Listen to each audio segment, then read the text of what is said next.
Hello students, कैसे हैं आप सब। आई होप आप सब अच्छे होंगे। आपकी स्टडीज बहुत ही जबरदस्त चल रही होगी।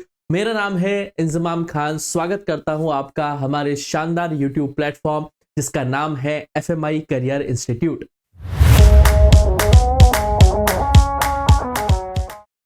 जैसा कि बच्चों आपको पता है कि हमने बिजनेस स्टडीज का lecture number 7 chapter number 7 start कर दिया था। और चैप्टर नंबर 7 क्या था बेटा? डायरेक्टिंग। और आज हमें स्टार्ट करना था बेटा इसका लेक्चर नंबर 4। अगर अभी तक आप लोगों ने बच्चा इसका लेक्चर नंबर 1, 2 एंड 3 नहीं देखा है तो आप प्लेलिस्ट में जाके देख सकते हैं। वहां पे आपको डायरेक्टिंग नाम से एक अलग से ही प्लेलिस्ट देखने को मिल जाएगी। उसमें आप उन तीनों लेक्चर्स को अच्छी तरीके से रिवाइज कर सकते हैं, नोट्स बना सकते हैं। देन आप उसके बाद इस लेक्चर नंबर 4 पे क्या करना बेटा? स्विच करना। और जो हमारे प्रीवियस 6 चैप्टर्स हैं बेटा, उनकी प्लेलिस्ट भी आपको रेस्पेक्टिव चैप्टर नेम्स के साथ ही वहां पे देखने को मिल जाएगी। तो आप उन लेक्चर्स को भी देख सकते हैं और अपनी बिजनेस स्टडीज के कॉन्सेप्ट को और भी स्ट्रॉन्ग कर सकते हैं। और ऐसे ही बेटा अकाउंट्स और इकोनॉमिक्स की प्लेलिस्ट भी आपको वहां पे देखने को मिल जाएगी। तो इसी तरीके से आपको वहां पे स्टडी करनी है। और कोई भी अगर आपको डाउट रहता है किसी भी टॉपिक से रिलेटेड, चाहे वो अकाउंटेंसी हो, इकोनॉमिक्स हो या बिजनेस स्टडीज हो बच्चों, तो आपको स्क्रीन पे चल रहे नंबर पे हमसे कांटेक्ट कर सकते हैं। या फिर कमेंट सेक्शन में आप अपना सवाल को छोड़ दो बेटा, या फिर आप डिस्क्रिप्शन बॉक्स में जाके देखेंगे तो वहां पे आपको व्हाट्सएप चैनल लिंक मिल जाएगा, हमारा ईमेल आईडी मिल जाएगा। आप किसी भी तरीके से हम तक पहुंच सकते हैं और अपने सवालों को क्लियर कर सकते हैं। तो आज बिना किसी देरी के हम स्टार्ट करते हैं बेटा हमारा डायरेक्टिंग का लेक्चर नंबर 4। और एक बार फटाफट से रिकॉल कर लेते हैं कि हमने प्रीवियस 3 लेक्चर्स में क्या क्या पढ़ लिया था। तो जैसा कि आपको पता है बेटा कि हमने बात करी थी कि डायरेक्टिंग का आखिर मतलब क्या होता है, what is the meaning of directing. उसके बाद हमने समझने की कोशिश करी थी बेटा कि कैरेक्टरिस्टिक्स क्या होते हैं डायरेक्टिंग के, यानी कि what are the features of directing. उसके बाद हमने बात करी बेटा इंपॉर्टेंस ऑफ डायरेक्टिंग के एक डायरेक्टिंग फंक्शन की क्या इंपॉर्टेंस होती है एक बिजनेस ऑर्गेनाइजेशन को सक्सेसफुल बनाने में। उसके बाद हमने बात करी बेटा प्रिंसिपल्स ऑफ डायरेक्टिंग के आखिर डायरेक्टिंग के सिद्धांत क्या क्या होते हैं। उसके बाद हमने बात करी थी बेटा financial and non financial incentives. Last class में मैंने आपको फाइनेंशियल और नॉन फाइनेंशियल इंसेंटिव्स के बारे में बताया था बेटा। और इंसेंटिव्स क्या होते हैं बेटा? एम्प्लॉयज को मोटिवेट करने के लिए इस्तेमाल किए जाते हैं ताकि वो अपनी परफॉर्मेंस को और भी बेहतरीन बना सके। और आज हमें स्टार्ट करने हैं बेटा इस चैप्टर का last topic, elements of directing. हमें डायरेक्टिंग के कुछ एलिमेंट्स के बारे में बातचीत करनी है बेटा, जो कि बहुत ही इंपॉर्टेंट है। और यहां से केस स्टडी के काफी सारे सवाल हमें बिजनेस स्टडीज के अंदर देखने को मिल जाते हैं। और अगर बच्चों आपको वीडियोस पसंद आ रही है तो वीडियोस को लाइक करना है, दोस्तों के साथ शेयर करो, चैनल को सब्सक्राइब करो, बेल आइकन पे क्लिक करो ताकि आपको सभी वीडियोस के नोटिफिकेशंस मिलते रहें। और अच्छे अच्छे कमेंट्स करो बेटा, यही हमारे लिए इंसेंटिव का काम करते हैं और यही चीज हमारे लिए मोटिवेशन का काम भी करते हैं। तो फटाफट से स्टार्ट करते हैं बेटा हमारा कौन सा टॉपिक, एलिमेंट्स ऑफ डायरेक्टिंग। तो what are the elements of directing के आखिर डायरेक्टिंग के एलिमेंट्स क्या क्या हैं। तो बेसिकली बेटा हम 4 एलिमेंट्स यानी कि 4 टाइप ऑफ एलिमेंट्स के बारे में बातचीत करेंगे। First one is supervision, second one is motivation, third one is leadership and the fourth one is communication. ये 4 बेसिक एलिमेंट्स है बेटा डायरेक्टिंग के। इन्हें हमें बहुत ही अच्छी तरीके से और बहुत ही शानदार तरीके से समझने की कोशिश करनी है ताकि हमारे कोई भी सवाल डायरेक्टिंग चैप्टर से गलत ना हो। और आज के इस लेक्चर में हम 2 एलिमेंट्स के बारे में बातचीत करेंगे, that is first one is supervision and the second one is motivation. तो इन दोनों एलिमेंट्स के बारे में आज हम समझने की कोशिश करेंगे। और फिर जो लीडरशिप है, कम्युनिकेशन है, उनको हम नेक्स्ट लेक्चर में कंप्लीट करने की कोशिश करेंगे बेटा। क्योंकि बिजनेस स्टडीज आपको पता है बेटा थ्योरेटिकल सब्जेक्ट है, तो आराम आराम से पढ़ो बेटा, इसको समझते हुए पढ़ोगे तो ज्यादा बढ़िया रहेगा। ठीक है, तो बिना किसी देरी के हम स्टार्ट करते हैं बेटा हमारा first element of directing, that is supervision.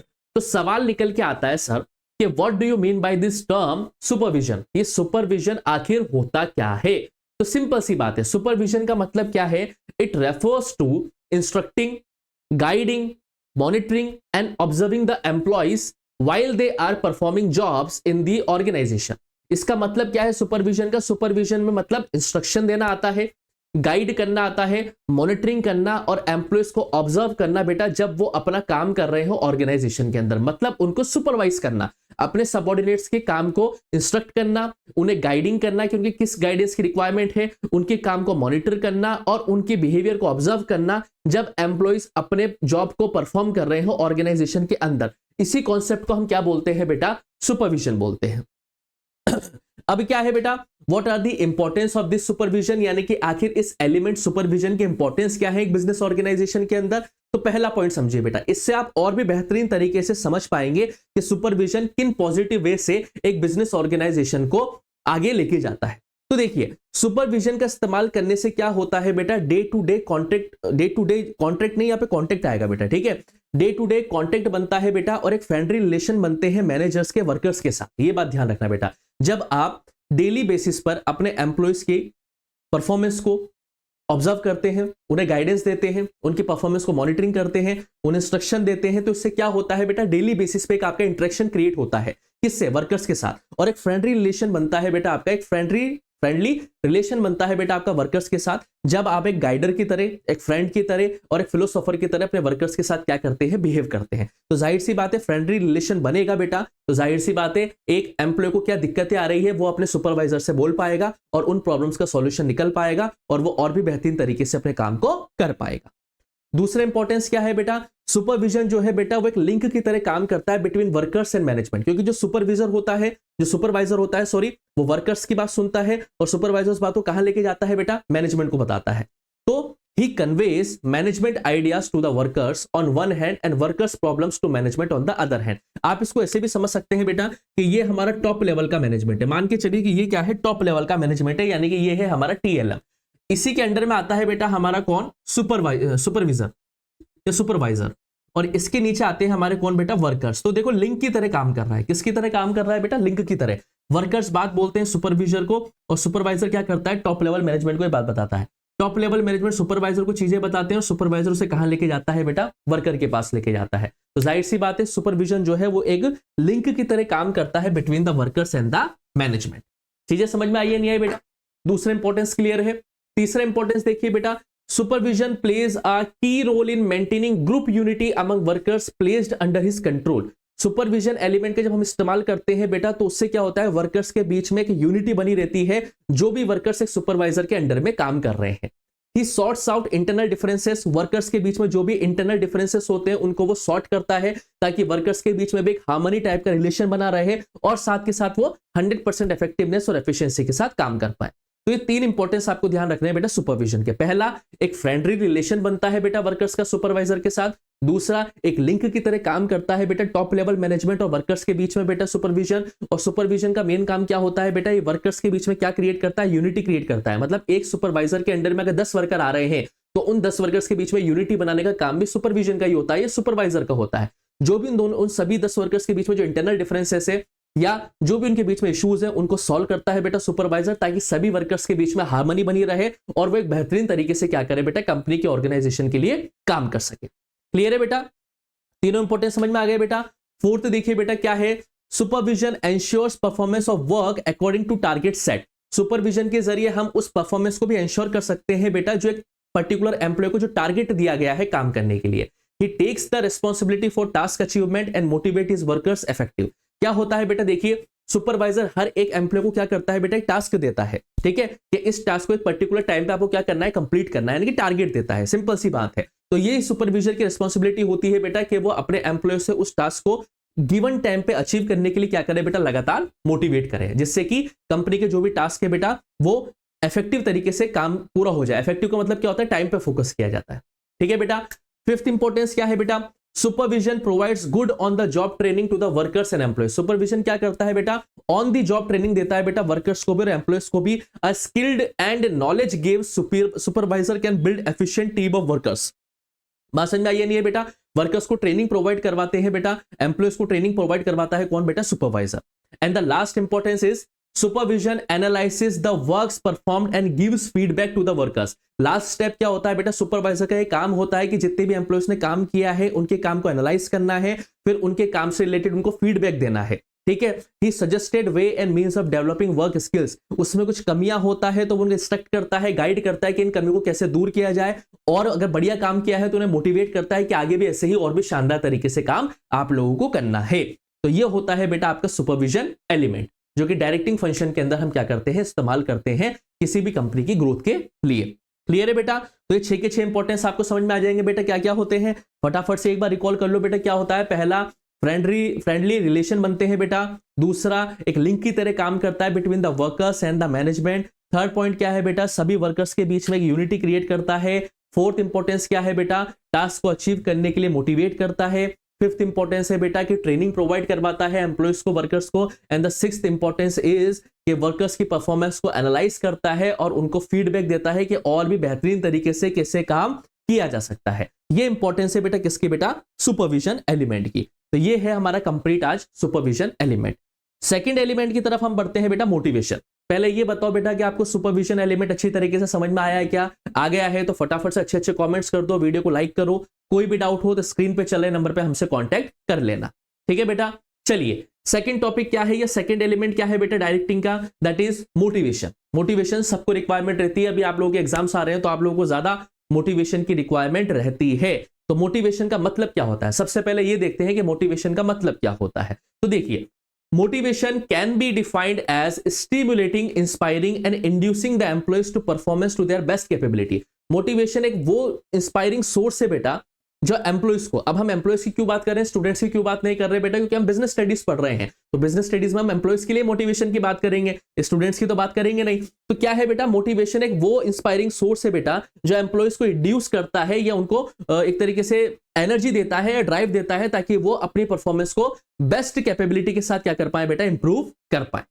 और एक विलियम जी स्काउट ने क्या परिभाषा दी है या क्या डेफिनेशन दी है बेटा मोटिवेशन की, motivation means a process of stimulating people to action to accomplish desired goals. देखिए, मोटिवेशन क्या है बेटा, मोटिवेशन जब भी होगा जब आपके पास कोई ड्राइव होगी। ड्राइव मतलब किसी लक्ष्य को हमें हासिल करना है, किसी ऑब्जेक्टिव को हमें क्या करना है, अचीव करना है। तो उसी के लिए इंस्पायर करता है हमें मोटिवेशन बेटा, ताकि एम्प्लॉय अपनी परफॉर्मेंस को 100% कैपेबिलिटी के साथ क्या कर पाए बेटा, पूरा कर पाए। ये होता है बेटा आपका मोटिवेशन। क्लियर है बेटा? अच्छा, मोटिवेशन भी वैसे दो तरीके के होते हैं, एक इंटरनल होता है और एक एक्सटर्नल होता है। ठीक है, इंटरनल जो अंदर से आता है, जो कभी नहीं खत्म होएगा, और एक एक्सटर्नल जो आउटसाइड सोर्सेज से हमें देखने को मिलते हैं। यूट्यूब पे आपको पता है बेटा बहुत सारे से है ना फर्जी इन्फ्लुएंसर्स घूम रहे हैं बेटा, जो बिना वजह से मोटिवेट किए जा रहे हैं। तबकि एक इंडिविजुअल स्टूडेंट होने के नाते आपको ये समझना पड़ेगा कि बेटा जो रियल जो प्योर मोटिवेशन होता है ना बेटा, जो अंदर से आता है, इंटरनल मोटिवेशन है। जो आउटसाइड या एक्सटर्नल जो मोटिवेशन होता है ना बेटा, वो बाहर से आता है। और उस मोटिवेशन की खराबी क्या है बेटा, कि जब आप उसको सुन रहे हैं, जब आप उसको फोकस कर रहे हैं, वो मोटिवेशन तब तक ही है। जैसे वो वीडियो बंद करी या जैसे आप उस हॉल से बाहर निकल के जाओगे, वो मोटिवेशन पूरी तरीके से क्या हो जाएगा बेटा, खत्म हो जाएगा। तो मोटिवेशन, सबसे बेस्ट मोटिवेशन वही है जो इंटरनल आता है। ठीक है बेटा, ये बात ध्यान रखना। और जब कोई काम करना है तो करना है, उसमें मोटिवेशन की जरूरत है ही नहीं अपन को। ठीक है, तो मोटिवेशन से रिलेटेड कुछ इंपॉर्टेंट टर्म्स हम समझते हैं बेटा। एक होता है मोटिव, एक होता है मोटिवेशन, और एक होते हैं मोटिवेटर्स। तो मोटिव क्या होता है, मोटिव समझिए बेटा, मोटिव एक वो इनर स्टेट है या वो डिजायर है बेटा जो एक इंडिविजुअल को एनर्जी देती है ताकि वो अपने गोल की तरफ क्या करे बेटा, काम करे। मोटिव, ऑब्जेक्टिव क्या है, एक मोटिव ऑब्जेक्टिव, मैं ये आज करना चाह रहा हूं तो मैं क्यों कर रहा हूं, वो मेरी डिजायर है, वो मेरी इनर स्टेट है जो मुझे लगातार क्या दे रही है, एनर्जी दे रही है कि भाई मुझे बच्चों को बिजनेस स्टडीज पढ़ाना है और अच्छे से अच्छे मार्क्स उनको 12th में दिलवाने हैं। बात समझ में आ रही नहीं आ रही बेटा? तो ये मेरा मोटिव है। मोटिव एक इनर स्टेट होता है बेटा, या एक इंडिविजुअल की डिजायर होती है बेटा जो उसे लगातार एनर्जी दे रही है अपने गोल को अचीव करने के लिए, उसकी तरफ बढ़ने के लिए। क्लियर है बेटा? दूसरा होता है मोटिवेशन। मोटिवेशन की हमने डेफिनेशन देख ली बेटा, ये एक वो प्रोसेस है बेटा जो लगातार पीपल्स को इंड्यूस करता है ताकि वो बेस्ट कैपेबिलिटी के साथ अपनी परफॉर्मेंस को दें और अपने गोल को अचीव करें। और मोटिवेटर्स क्या होते हैं, वो टेक्निक्स या वो रिसोर्सेज जो हम इस्तेमाल करते हैं एक इंडिविजुअल को मोटिवेट करने के लिए। जैसे कंपनी के अंदर अगर हम बात करें तो उसे इंसेंटिव मिलता है तो वो मोटिवेट होता है, उसे बोनस मिलता है तो वो मोटिवेट होता है, उसको रेस्पेक्ट दी जाती है तो वो मोटिवेट होता है, उसको डेजिग्नेशन बढ़ाई जाती है तो वो मोटिवेट होता है। तो वो एक्सटर्नल सोर्सेस या वो इंसेंटिव्स या वो टेक्निक्स जो एक इंडिविजुअल को मोटिवेट करने का काम करती है, उसे हम कहते हैं मोटिवेटर्स। मोटिवेशन वो होता है बेटा जो एक प्रोसेस है एक इंडिविजुअल की परफॉर्मेंस को इंड्यूस करने का। और मोटिव्स क्या होते हैं बेटा, वो इनर स्टेट जो मुझे लगातार एनर्जी दे रही है किसी काम को करने के लिए। समझ में आया नहीं आया बेटा बात? क्यों करना है वो मोटिव कहलाता है, क्यों करना है ये मोटिव है। ठीक है, मोटिवेशन करना ही है चाहे कुछ भी हो जाए। और मोटिवेटर्स, किन किन चीजों से मैं मोटिवेट होता हूं, वो मोटिवेटर्स कहलाते हैं। बात समझ में आई है नहीं है बेटा? तो ये तीन इंपॉर्टेंट टर्म्स आपको क्या करने हैं बेटा, ध्यान रखने हैं। अब फीचर्स क्या होते हैं मोटिवेशन के, what are the features of motivation. ठीक है, और ये सेकंड एलिमेंट पढ़ रहे हैं बेटा हम किसका, डायरेक्टिंग का। ठीक है, तो फीचर्स क्या है बेटा मोटिवेशन के, मोटिवेशन एक साइकोलॉजिकल फेनोमेना है। ठीक है, मनोवैज्ञानिक कॉन्सेप्ट है बेटा, ये साइकोलॉजिकल फेनोमेना है। कैसे? मोटिवेशन एक इंटरनल फीलिंग है बेटा, the urge, drive, desire, aspiration और needs of human being which are internal influence human behaviour. Motivation एक इंटरनल फीलिंग है बेटा किसी चीज को करने की जो ह्यूमन बिहेवियर को इन्फ्लुएंस करती है। समझ रहे बेटा, वो चीज होती है बेटा, साइकोलॉजिकल फेनोमेनन है, ठीक है, बाहर से नहीं आएगा ये। साइकोलॉजिकल फेनोमेनन एक इंटरनल फीलिंग होती है बेटा, अंदर से आती है ड्राइव कि यार ये करना तो है ही, ये यही चीज सही है जो करनी है, वो होती है मोटिवेशन एक साइकोलॉजिकल फेनोमेना। सेकंड फीचर क्या है बेटा, गोल डायरेक्टेड बिहेवियर। मोटिवेशन क्या करता है बेटा, पीपल्स को इंड्यूस करता है ताकि वो इस मैनर में बिहेव करें ताकि वो अपने गोल को अचीव कर सकें। जैसे for example, if a person has a motive to get promotion, अगर एक इंडिविजुअल पर्सन को प्रमोशन चाहिए तभी वो मोटिव हो पाएगा। सो प्रमोशन मिलने के लिए उसे क्या करना पड़ेगा, उसे एफिशिएंटली काम करना पड़ेगा ताकि उसको प्रमोशन मिले, और जाहिर सी बात है प्रमोशन मिलेगा उसे तो जाहिर सी बात है वो उसके लिए मोटिव की तरह काम करेगा, मोटिवेशन की तरह काम करेगा। तो गोल डायरेक्टेड बिहेवियर होता है बेटा, मोटिवेशन की रिक्वायरमेंट उसको ही होती है जिसके पास कोई गोल होता है। लेकिन याद रखना इंटरनल मोटिवेशन सबसे बेस्ट मोटिवेशन होता है, ठीक है। एक पॉजिटिव भी होता है, एक नेगेटिव मोटिवेशन भी होता है। क्या, देखिए, पॉजिटिव प्रमोशन का मतलब होता है पे में बढ़ जाना, सैलरी बढ़ जाना, प्रमोशन हो जाना। नेगेटिव प्रमोशन का मतलब क्या होता है, कोई पनिशमेंट मिलना या आपका इंक्रीमेंट रुक जाना, ठीक है। तो ये बात ध्यान रखना बेटा, मोटिवेशन जो है पॉजिटिव भी हो सकता है और नेगेटिव भी हो सकता है।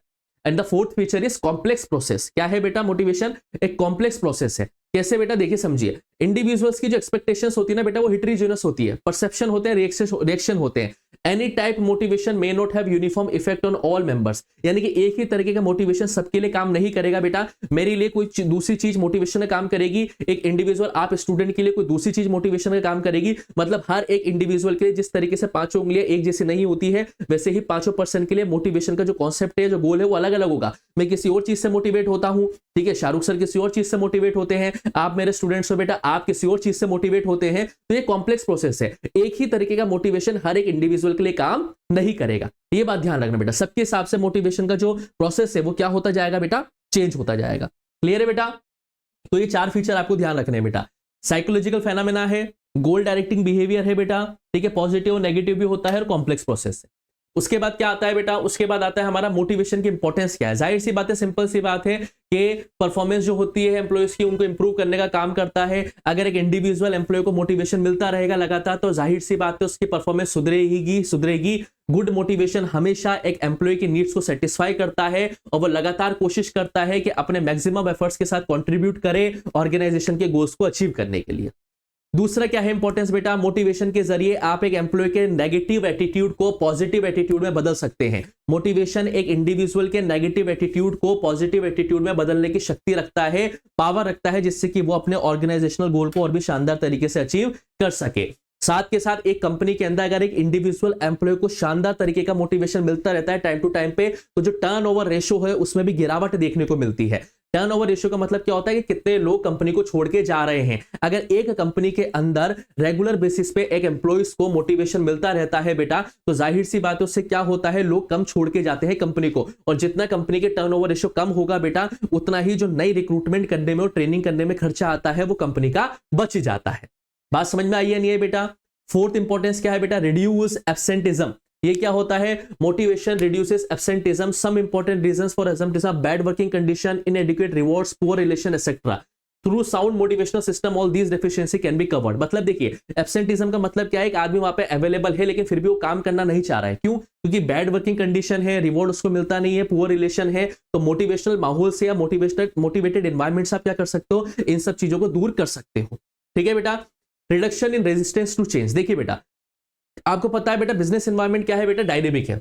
नए नए चेंजेस लगातार बिजनेस ऑर्गेनाइजेशन के अंदर आते रहते हैं। तो जब कोई भी चेंजेस आते हैं बेटा, तो वर्कर्स उसे डायरेक्टली अडॉप्ट नहीं कर पाते हैं। कुछ भी बदलाव आता है तो वर्कर्स क्या कहते हैं, अरे यार अब ये ऐसा करना पड़ेगा, वैसा करना पड़ेगा।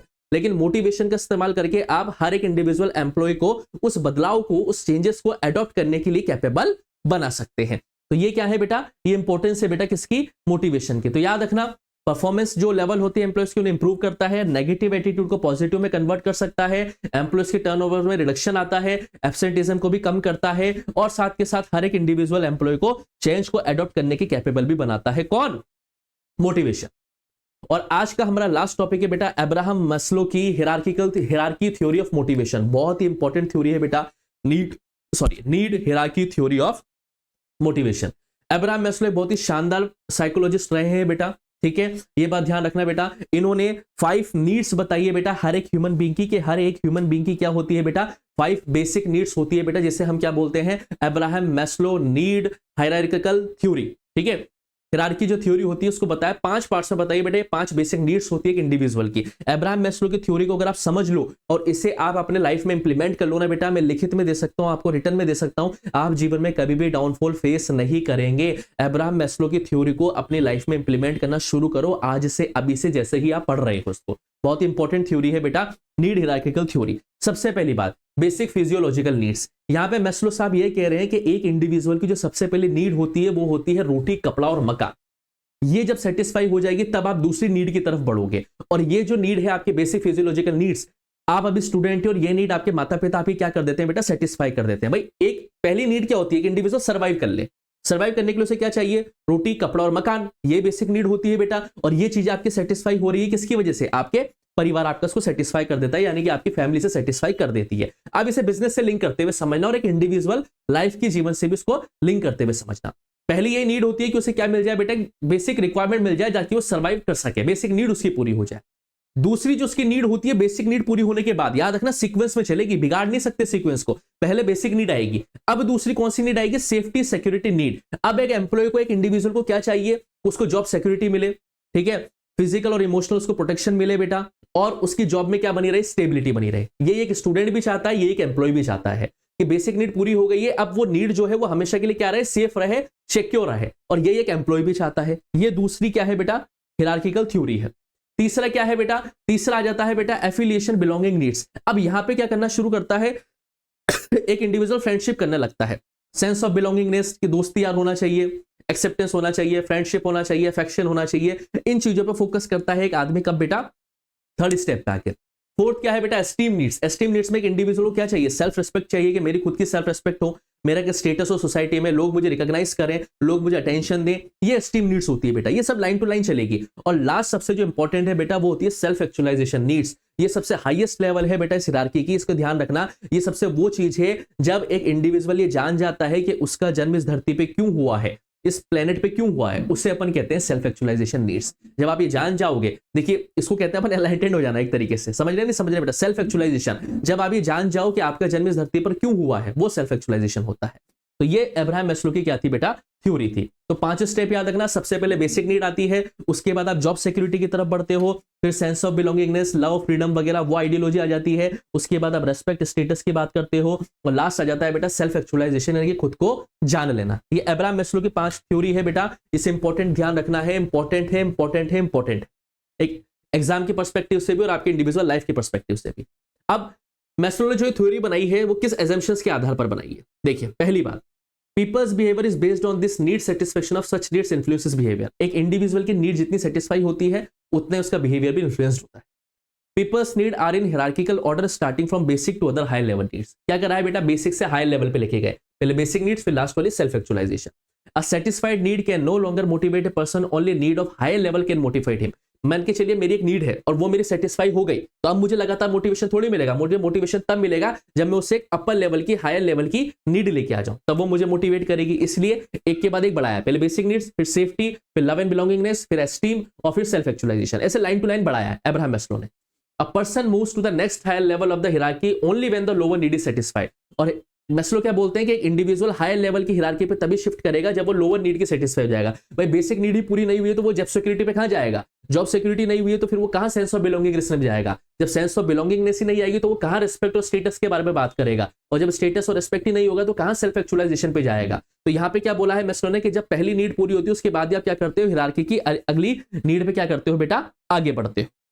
तो ये थी बेटा अब्राहम मैस्लो की theory, need hierarchical theory of motivation. और आई होप आपको आज दोनों के दोनों एलिमेंट्स जो है डायरेक्टिंग के, first one is supervision and the second one is motivation, बहुत ही अच्छी तरीके से आपको समझ में आया होगा। कोई भी अगर आपको दिक्कत आती है बेटा इस टॉपिक से रिलेटेड तो आप क्या कर सकते हैं बेटा, आप स्क्रीन पे चल रहे नंबर पे हमसे कांटेक्ट कर सकते हैं बेटा, और आप क्या कर सकते हैं बेटा, डिस्क्रिप्शन बॉक्स में जाके व्हाट्सएप चैनल के जरिए जुड़ सकते हैं, कमेंट सेक्शन में अपना सवाल छोड़ सकते हैं बेटा। बहुत ही शानदार तरीके से आपके लिए लेक्चर बन रहे हैं बेटा, अकाउंट्स के, बिजनेस स्टडीज के, इकोनॉमिक्स के। बस आपको पढ़ना है बेटा, कोई डाउट हो तो हमसे पूछो। वीडियोस पसंद आ रही है तो उसे लाइक करो, दोस्तों के साथ शेयर करो, चैनल को सब्सक्राइब करना मत भूलो, क्योंकि वो ही हमें मोटिवेशन देता है। जल्दी ही मिलूंगा आपसे लेक्चर नंबर 5 में डायरेक्टिंग के, जिसमें हम अदर एलिमेंट्स ऑफ डायरेक्टिंग के बारे में भी बातचीत करेंगे। तब तक के लिए आप लोग पढ़ते रहिए, मस्त रहिए। Thank you, bye bye.